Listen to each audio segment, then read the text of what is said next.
Don't try to teach your grandmother to suck eggs. Hello, and welcome to the China Podcast.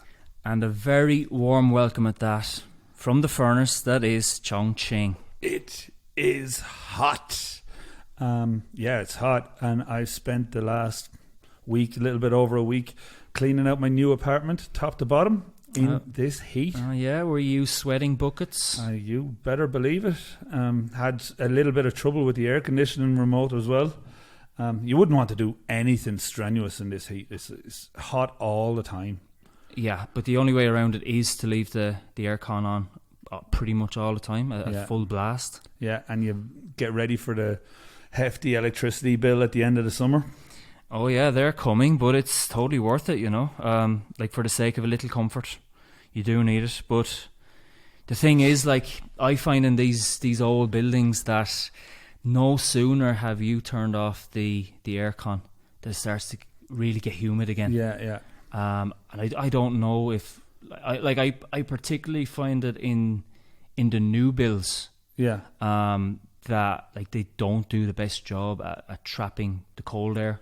Yeah. Then again, in the winter, they don't do the best job at trapping the heat. Yeah, it's a constant battle of hot and cold, and like most buildings here in China, they're fairly poorly insulated. Like, all the walls are concrete. What are you going to do?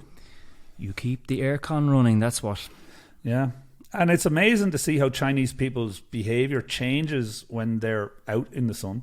Well, if they're out in the sun, that is, because whereas let's say you and I would be like desperate to make the most out of the good weather, Chinese people, they do tend to stay indoors a lot. Oh, absolutely. And I suppose that's based on the psyche of a people whose climate is extreme. Whereas you or I, we come from like a temperate climate, being Ireland, where it rains all year round and it's 20 degrees Celsius. That's in the summer, and that's a heat wave. Yeah, funny that. Yeah.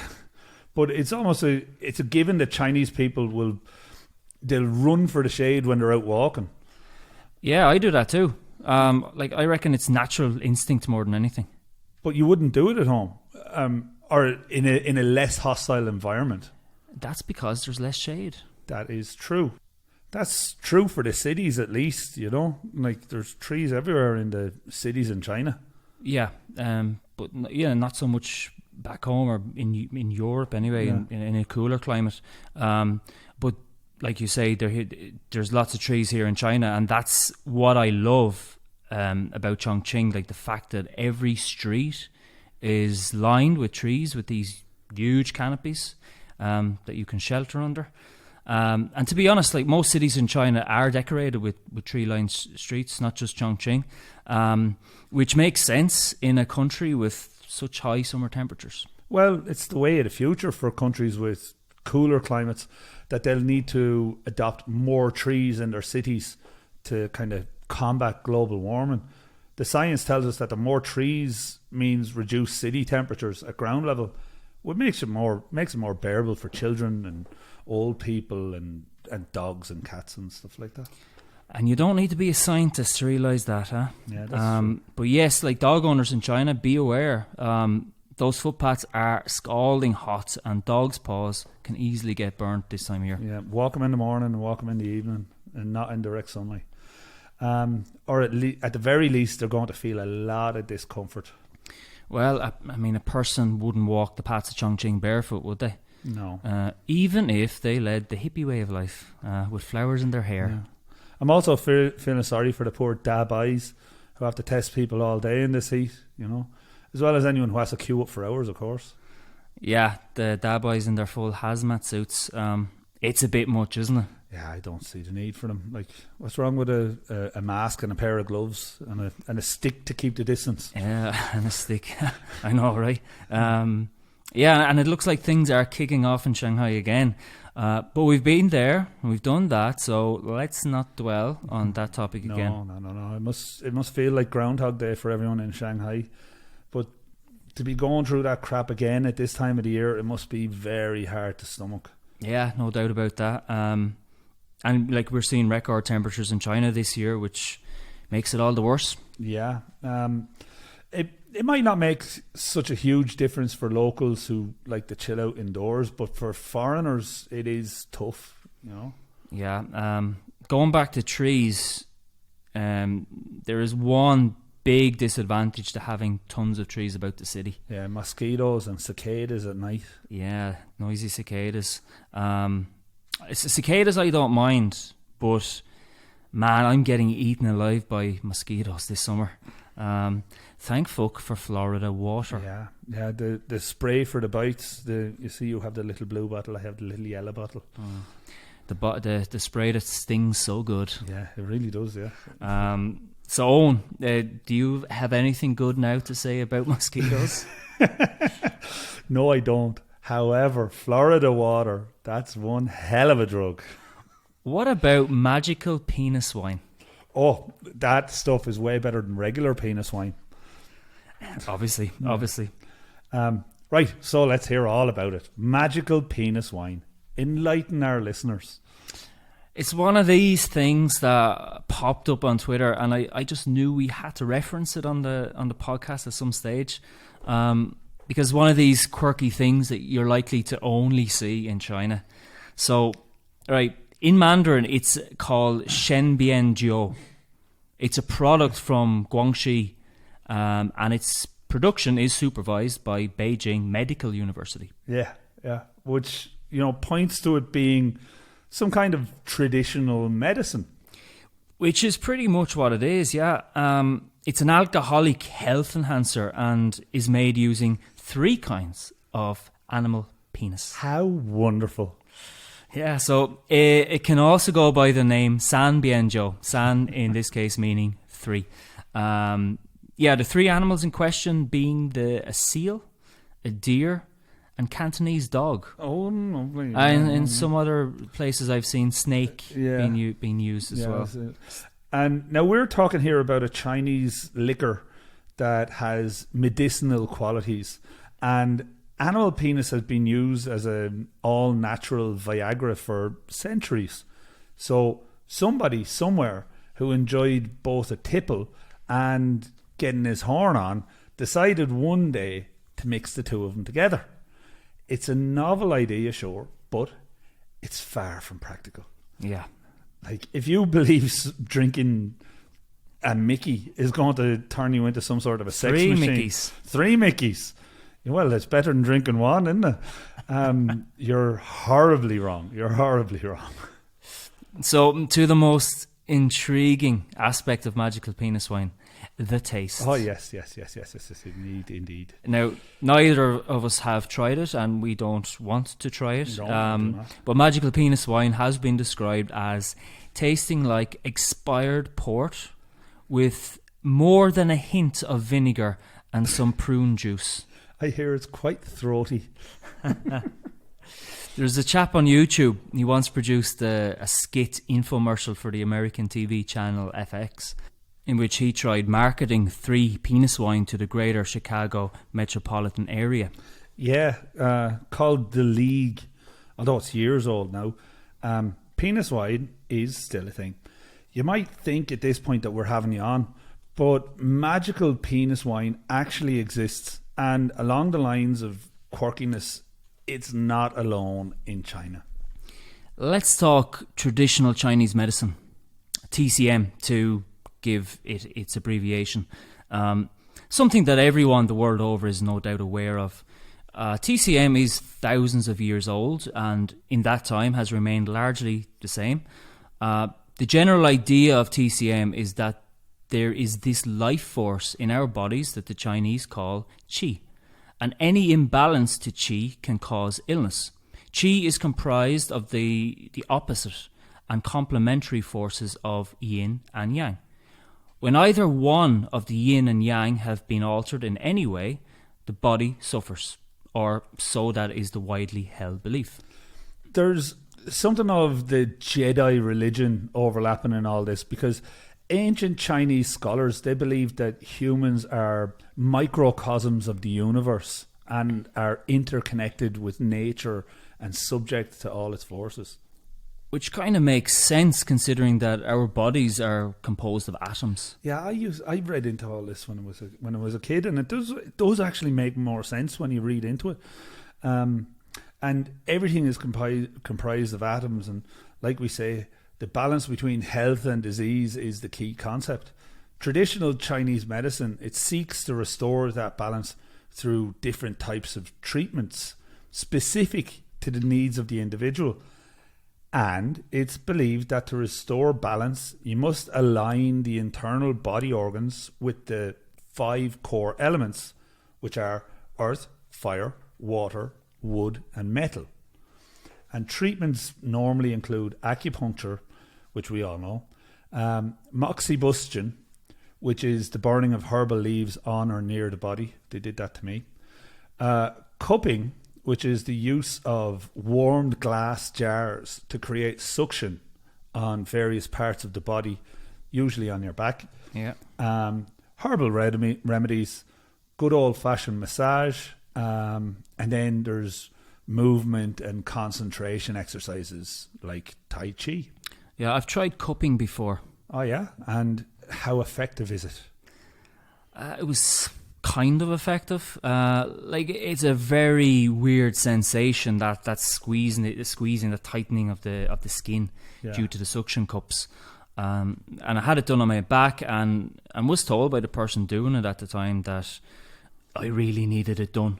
Yeah. Because the marks that were left behind were black instead of red, which is normally the colour that they would be. And that made sense at the time because my back isn't the best. Hasn't been for a long time. But as for long-term effects, I would say it didn't really offer much of a cure in the same way as a good massage or a visit to the chiropractor might. Yeah, that's interesting. I think that TCM is only recommended in the West as a complementary therapy rather than a method of alleviating serious conditions. Acupuncture is probably the one type of traditional Chinese therapies that people in the West would be most familiar with. And it's the most studied and widely practiced. But on the contrary, many herbal treatments, they've been banned due to their ineffectiveness and high risk or the side effects. A dietary supplement which contains ephedra, which is a Chinese herb used in weight loss and performance enhancement, that was banned by the United States Food and Drug Administration, the US FDA, as it increases the chances of heart attack and stroke. And in China, so many animal parts that have been imported for traditional medicinal purposes, such as rhinoceros horns and elephant tusks, just to name a few, they have been rightly banned too. And it's good to see that the demand today for elephant ivory is at an all-time low. Yeah, and that's good news for the preservation of those species, you know. Although, like anything that is made illegal, trade continues on the black market, of course. Yeah, it does. But when I look at the Chinese youth of today, I see a wave of well-educated, animal-loving minds who want to go to the best hospitals, and they aren't thinking about where to go shopping for the next elephant trunk. Definitely, yeah. Attitudes change with the times as well, and China is moving in the right direction. Is traditional Chinese medicine a dying art, or is it still mainstream? You and I don't know. No, it's probably worth us doing some further research at another time. Yeah, I don't see why not. I do believe that there is some truth behind TCM, and I certainly wouldn't write it off, because if you look at old people in China, for example, they're fairly active. We've spoken about them before on the podcast. Yeah, well, I think this is my personal opinion. No, my personal opinion is that there's an awful lot to be said for a placebo effect, because 90% of the medicine has been tested, and that which is effective is now medicine. Whereas, you know, if it feels good for the old people to eat a seahorse and it makes them feel like they have a bit more energy, then great, eat the seahorse, you know. And we're talking And a seahorse that has been dried and crushed yeah. into just little flakes. Little baby bits of seahorse. Yeah. You buy them in any chemist store, any drugstore. But yeah, if that gives them the energy to be up at the crack of dawn to walk the grandkids to school, fair play. Yeah, which is sometimes far more than I would do if I had no obligations to get up in the morning. Yeah. So, yeah, these are people who have obviously always cared about their health, and whatever it is they've done has paid off. Works for them. And they've great posture too. Which a lot of people, especially in the West, tend to neglect. I know I do. I have terrible posture. Absolutely awful. I can't walk upright in the way that I should. I've been doing a lot of work on it the last little while. And that lack of good posture might go a long way in explaining my bad back. Yeah. I do have trouble sourcing paracetamol or ibuprofen here, though. Any kind of painkiller that eases pain or headaches, especially headaches. Yeah. Well, now you have a chance to stock up when you go home for a month. You can bring us all back some. Yeah, I'm away to the airport tonight. It's all very sudden. My flight is at 1 a.m. We are recording here on a Monday. So if you're listening, I'm already at home, and home being Ireland, hopefully. You must be excited as fuck. Like, how long's it been since you're back? 3 years or something? Yeah, about 2.5, give or take a month or so. But I'll be honest with you, I am terribly anxious about the whole trip. Leaving China right now with the intention of coming back on time is a gamble. Whatever way you look at it, it's a gamble. I have some friends and former colleagues who they've either taken or are going to take the plunge and go home for a holiday. So one thing you can say is it is evident that more and more foreigners are willing to take that gamble. Oh, yeah. Well, the years are rolling on, and China doesn't look like it's moving away from its zero COVID policy anytime soon. But they've recently halved the amount of time required in quarantine from 21 days total to 10 days. It's now it's 7 days and 3 now. Yeah, 7 days in a hotel, 3 days at home. Although I've read of somebody who recently returned to China and wasn't confined to staying at home in their apartment for those 3 days. So, yeah, they just needed to do a couple of COVID tests. But I think they could go out and wander about. I have a story of somebody who was meant to be doing the home quarantine, and I may or not know that person quite well, and during the home quarantine they wasn't expressly said to them you have to do the home quarantine, so they weren't aware of it, and they just went about their business. Yeah. And about 3 days later, they were meant to be doing 7 days of home quarantine. About 3 days later, they got a phone call, said, "Oh, the testers are going to be around to you now in a second." And she went, "What?" And, "Oh, yeah. No, I'm quarantining. I'm still at home." She said that she was sitting beside me. Wow. But yeah, it's not. It's up to the discretion of the local community, the local area, to tell you. They have to enforce it. Like, so this building will have to enforce it for you. Yeah, which will get people talking, yes. Gossiping. But yeah, you're probably right. But either way, it doesn't matter.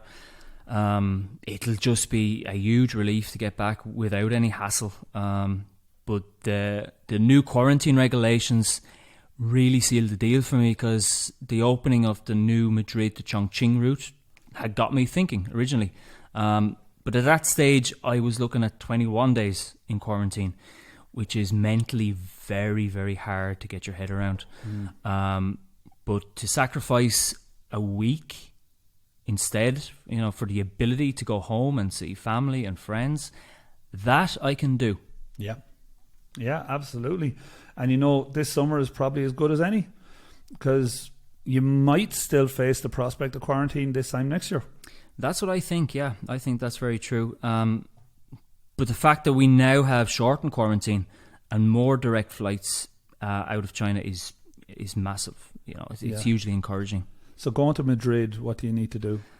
I need my vaccination certificate. I need a QR travel code from the Spain Travel Health app, which I've downloaded and done. And I also need to fill out a Chinese customs declaration when I leave China. Yeah. Is that the same, the standard declaration before you leave, the one that you have to do on the... They sent me a... I think you do it through WeChat. Oh, so it's not the little yellow slip? No, that's like the standard one. This is more COVID based. Yeah. You got to, I suppose, declare that you are healthy, that you can board a plane and that kind of thing.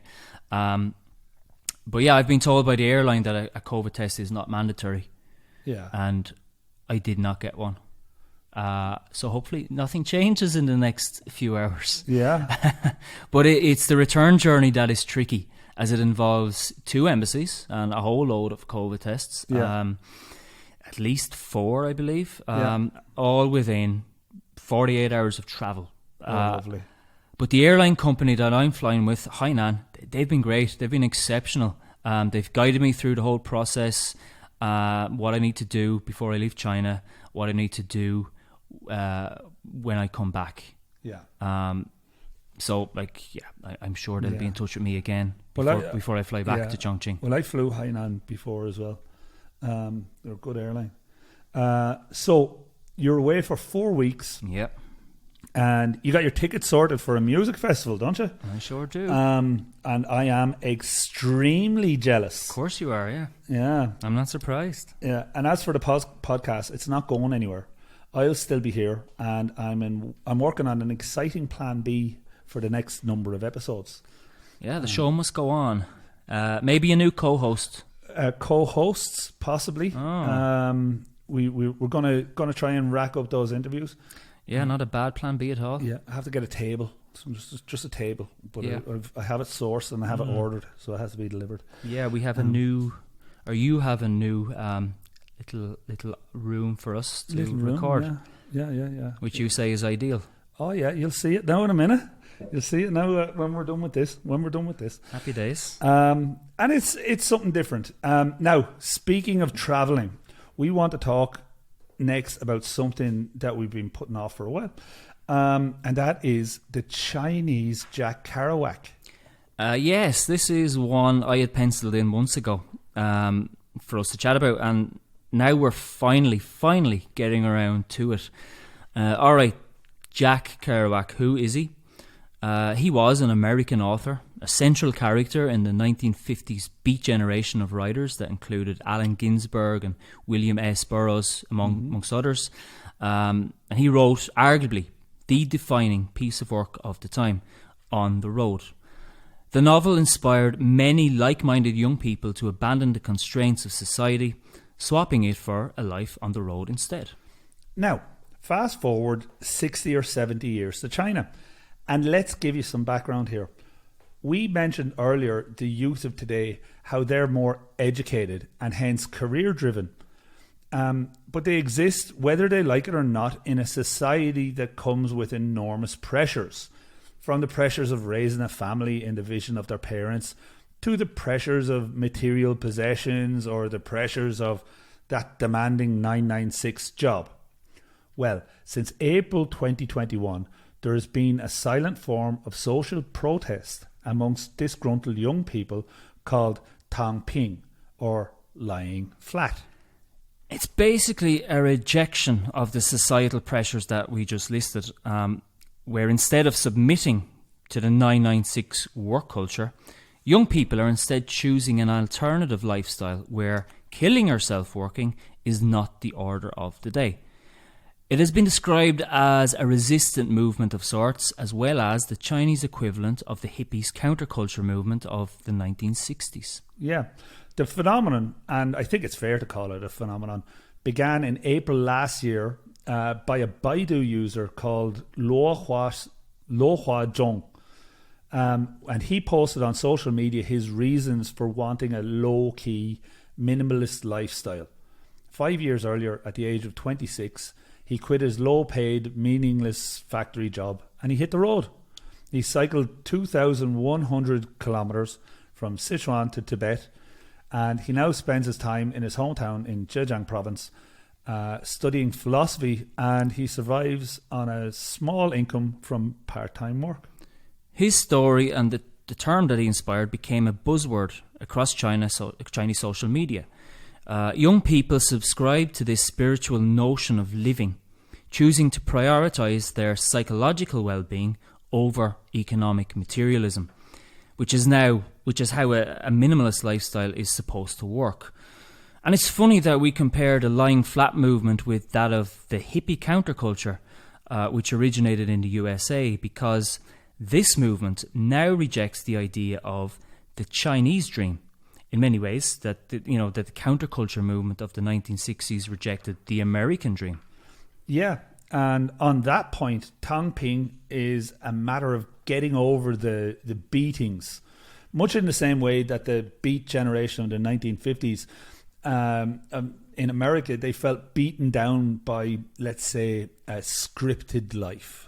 Yeah, which is a given in China. Yeah, it absolutely is. Now, in America, disillusioned dropouts such as Kerouac and Ginsberg, they straight up rejected the core values of middle-class America in favour of literature, spirituality and enlightenment. For them, in order to write well, to gain the inspiration they were after, it probably required them to basically choose an alternative lifestyle. Yeah, Kerouac actually struggled to write anything before he hit the road. Yeah. Hit the road, Jack. Don't you come back no more, no more, no more, no more. As they say. But yeah, that is visually presented in the film adaptation of the book. It's a decent movie. Got a nice jazz soundtrack running through it. Yeah. Which you'd love, of course. Yeah. But you see, from the very off, this guy, he's just bogged down with his normal life, and when he comes home, he goes to his room, writes a little bit, then scrunches up each piece of paper he's been working on and just fucks it in the bin. Yeah. Sam Riley, he plays Jack Kerouac in the movie, doesn't he? That's him, yeah, that's him. He also played Ian Curtis in Control, which is an exceptional film, by the way. And he's a good actor, yeah. So I'm wondering now, like, will we see some kind of Chinese beatnik movement happening? You know, that's going to inspire works of art similar to the likes of Kerouac and all back in the day? Well, there's definitely lots to be inspired about from living in China, whether you're in a city or up on a mountain. And even though Jack Kerouac's books are becoming more popular in China, you do have to factor in censorship.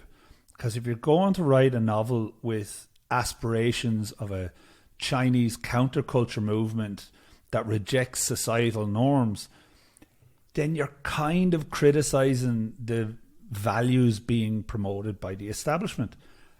And that's not going to get you published. Yeah, true enough. And the CPC, they are no fans of Tongping or lying flat. They wholly reject the idea and have issued state media with orders of ridiculing the movement, which they did. And that was the general response as soon as the whole idea took off last year. Yeah. Now, this fella, Luo Huazhong, he is not our Chinese Jack Kerouac. That title is reserved for a guy called Zhang Xinyu, who is an adventurer traveller that has made a name for himself online. And we need to rewind to 2012, because Zhang and his fiancée spent most of that year travelling to places that wouldn't really be at the top of everyone's bucket list. How about going to war-torn Somalia or Chernobyl? Well, that's where they went. And this couple decided to escape from the rat race and try something completely different. But it's important to establish that they weren't a pair of beatniks. They did actually run a moderately successful jewellery store franchise. But they packed it all in to go travelling instead. And they decided to film their journey as they went. The result was a 15-part documentary on Youku, that's Chinese YouTube. And it was called, you'll never guess what. Oh, go on. On the Road. There we go. And the series received more than 100 million views, with people declaring their encouragement to do the same. There's a group on the Chinese forum site Douban called Quit and Travel, which at the time had 200,000 like-minded members who all desired to swap their jobs for travel.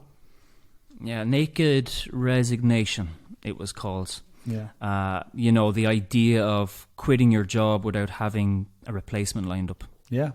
And some white-collar urban Chinese, they're now subscribing to the notion of taking a travel sabbatical. A viral tweet on Weibo, it listed 4 main dreams. 1 was opening a cafe in a city.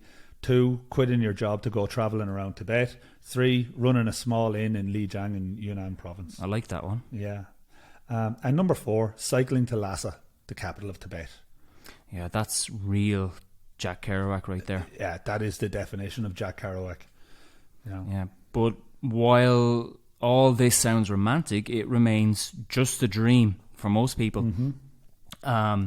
It's a luxury for the fuardai, meaning the rich second generation, or in other words, children with rich parents. And we need to keep that in mind too. That's the grim reality of life, and it's like that in any developed nation. It's a catch-22, really, when you think about it. Why work for a living when you kill yourself working? Yeah, the daily grind. But Zhang, our Chinese Kerouac, he argues that he's a self-made man, that he worked from the bottom up, and he never went to university or held an office job. So the possibility remains of doing something similar, even if just for a brief spell. Just make sure you're on good terms with the boss. So they give you a nice extended break and they hold your job until you return. You wouldn't want to be going that far today, though. Not in this heat. In a matter of hours, I will. Yeah, I'll be going far. Yeah, you don't need to rub that in. You're a bit of an old... right, but you're back to us in August. Yeah, mid-August, all going well. And I presume you're all packed. Well, you look like... Pretty much, almost.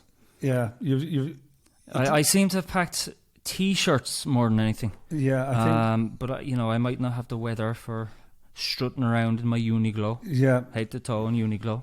Yeah, well, great place to buy cheap clothes.